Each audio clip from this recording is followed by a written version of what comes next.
Why, hello and welcome everybody.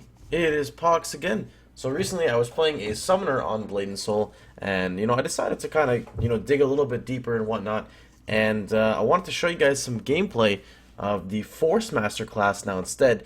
My summoner is 27 and I've got a Force Master at 27, so both the same exact thing. Two completely different play styles, in every type of way possible, even though they're both kind of like casters. So we're going to jump right into it. Now, I will state right off the bat that Force Master is much more fast-paced than a Summoner. And in PvP is definitely... I want to say it has a harder learning curve at the beginning. And it gets punished so hard. Kind of like a Summoner in a sense, where like if you lose your pet in a duel, or if you lose your pet in general, you pretty much lost the duel. As a Force Master, you don't have a very good way of healing low level. You don't have a very good way of blocking low level and retaliating. And when you're fighting a lot of players in PvP, such as like, I don't know, this might be wrong, but I want to say it's Blade Dancers and Blade Masters, and even Kung Fu Masters, who have a pretty good uptime on parrying. It's really difficult to try to see the animations as a ranged character who's spamming. So let's talk about the character first, on kind of what's unique about the character here herself. So first, let me just turn some audio here. Let's see if we can get some nice background music going. Okay, so the Force Master excels in two elements. You've got fire and you've got ice. So if you look, I actually don't have a bar down here, which would be typically where a lot of your skills would be, right? If I hit any target with a fire attack, I will immediately swap into fire stance. If I hit anyone with an ice attack, I will swap into ice stance. Now, cooldowns between ice and fire are completely different. They don't share cooldowns at all. And your left mouse button is your fire auto attack. Your right mouse button is your ice auto attack. They do not affect your global cooldown, meaning you pretty much have the ability to toggle and switch stances at almost any given moment, with the exception of the delay time of the projectile traveling to hit the target. So let's show it really fast. So we want to go ahead and hit fire mode. Alright, now we're in fire mode. We've now got our meteor on X, we've got a wall of fire, and we've got like another thing. So, for example, here we go. It's a Kamehameha. Well, I'd have to zoom in for that. Now we're in ice stance. Ice stance, I've got a CC, I've got a snowball, and I've got an AoE slow like this. Now, what this means is you can literally alternate so quickly between them. And you have to understand the order of pretty much how you're going to use it. I don't think I have a weapon on right now, do I? Oh, you see, my weapon's broken. That's why I do no damage. I was wondering. I was like, something feels wrong here. But the reason why they're so cool is there's like so much detail involved with, how you decide to play your character. Whether you favor fire stance or whether you favor ice stance. Now, a really cool thing about the character themselves is, on the Force Master specifically, you can actually talent some skills to be ice instead of fire. Now, that's not a lot of skills. There might only be like one or two of them.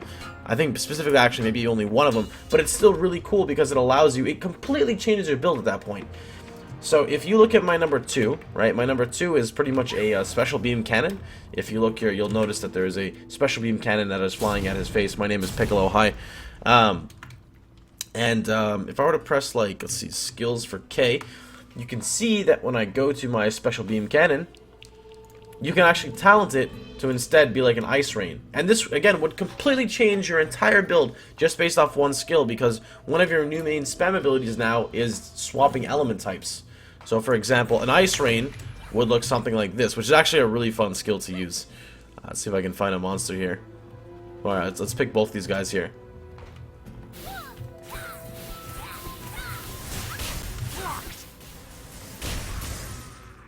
You wanna keep blocking, kid? That's what I thought. And that was pretty much primarily all ice, and the other one was primarily all fire. And then you have so many skills in between, to augment exactly how they work. But pretty much, again, the Force Master, her main thing is utilizing between different skills. Sorry, the two different elements to constantly swap stances and really make the best out of the situation. Now, I will state as well, I don't know if fire gives this, but anytime you hit with an ice attack, you do gain a temporary buff which increases your resistance, or sorry, your defense, which makes ice, naturally the more defensive one. So let's go ahead and see. Let's see if I can show you guys. Alright. You can see I have a buff here, which increases defense. Each stack should be, I think, 10%. Increase defense. I don't know how many stacks it goes up to. 5, 6. Uh-oh. Oh no! I can't get it in time! Rip. So that does keep going up. I don't know what you get for fire. I have no clue on that. And then your basic attacks also will apply a chill with your right click. After you have 3 stacks of chill, it will turn into a freeze. Freezing is not actually stun, it's just an immobilization, which will prevent you from actually turning your camera. And your auto attack will apply an ignite, and then that's where your other skills come in, which some skills will consume freezing, some skills will consume igniting, some skills will apply a burn, and then burn is different from igniting.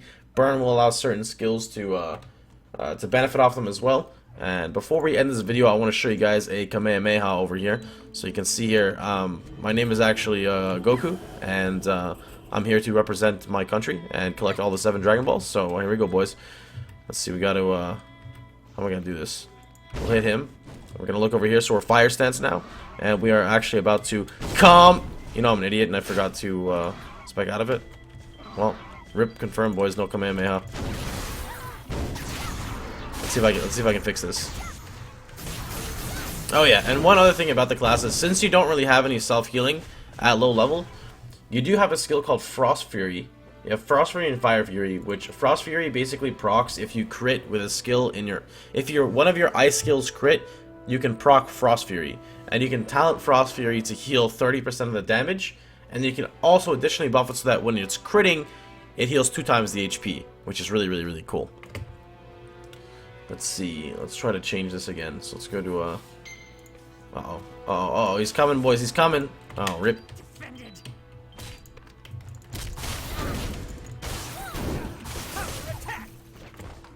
Alright. Get me out of combat. You can do it. You can do it, game. You can do it. Alright, boys. It is time for the Kamehameha.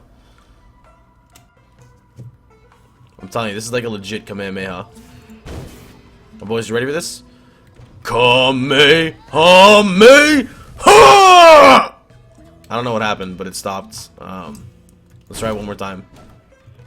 Okay, it's not working. I don't know what to tell you guys. This is what happens when you play the game when you're half asleep. But it is PJ upset right now. We almost had it though. Anyway, the last thing that the Force Master has is they actually have a grip. I think it's called Phantom Grip. Yeah, Phantom Grip, which actually is like a you know, Darth Vader style, use the Force here, and you know, if you want to go pin him and do something naughty like butt fuck him against the wall, you can actually do that and you know, have your little dirty time as well. But anyway, that's gonna be it for this video, and I hope you guys enjoyed the Force Master. It does feel like your typical mage, except it's, you know, way more spammy, way more actually rotation based, and is very, very, very fun to play indeed. So I hope you guys enjoyed the video. If you did, feel free to like, share, and subscribe. And unfortunately, the Blade and Soul servers are going down like in an hour, so I might not be able to put too much more content out until I think next week or 2 weeks after. So we'll see what comes in between. Probably some Binding of Isaac and Tree of Savior. Have a good one, boys, and I'll see you guys all tomorrow. Take care, everybody.